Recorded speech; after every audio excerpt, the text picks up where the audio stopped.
নমস্কার বন্ধুরা, আজকে আমি বানাবো রসগোল্লার পায়েস, যেটি খেতে সত্যি খুব সুস্বাদু আর আপনি খুব সহজে এটিকে বাড়িতে বানিয়ে ফেলতে পারবেন।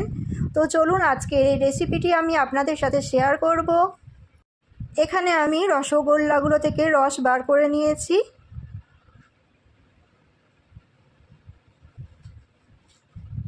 এখানে আমার দুধ গরম হচ্ছে, দুধ ভালো করে ফুটে যাবে।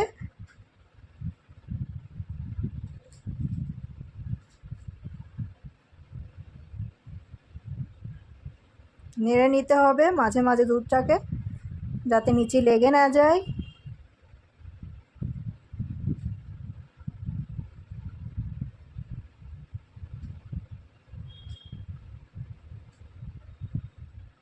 এবারে দুধে খোয়া দিয়ে দেব।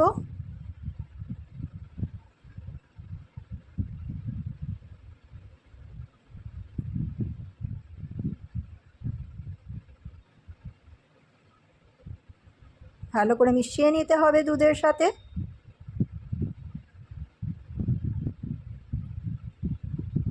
যতক্ষণ না মিশে যায় ততক্ষণ নেড়ে যেতে হবে।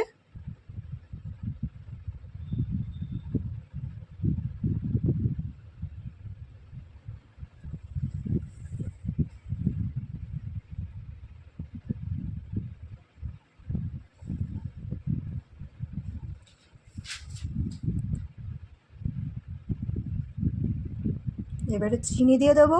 চিনিটা কম দিলে ভালো, কারণ মিষ্টিতে তো রসগোল্লাতে তো মিষ্টি আছেই, সেই জন্যে চিনির পরিমাণটা অল্প দিলে ভালো হবে খেতে। খুব বেশি মিষ্টিও ভালো লাগে না। ভালো করে মিশিয়ে নিতে হবে।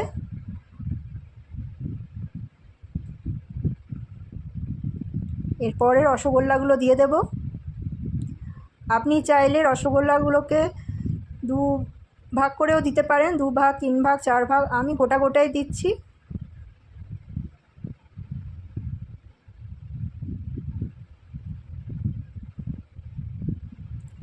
রসগোল্লাগুলো দিয়ে ভালো করে ফুটিয়ে নিতে হবে।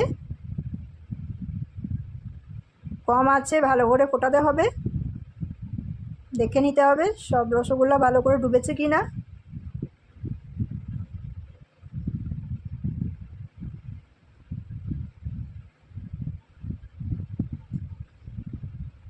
আমাদের রসগোল্লার পায়েস তৈরি হয়ে গেছে। এবারে এটাকে ফ্রিজে রেখে দেব। ফ্রিজ থেকে বার করে ঠান্ডা ঠান্ডা পরিবেশন করুন রসগোল্লার পায়েস। ধন্যবাদ।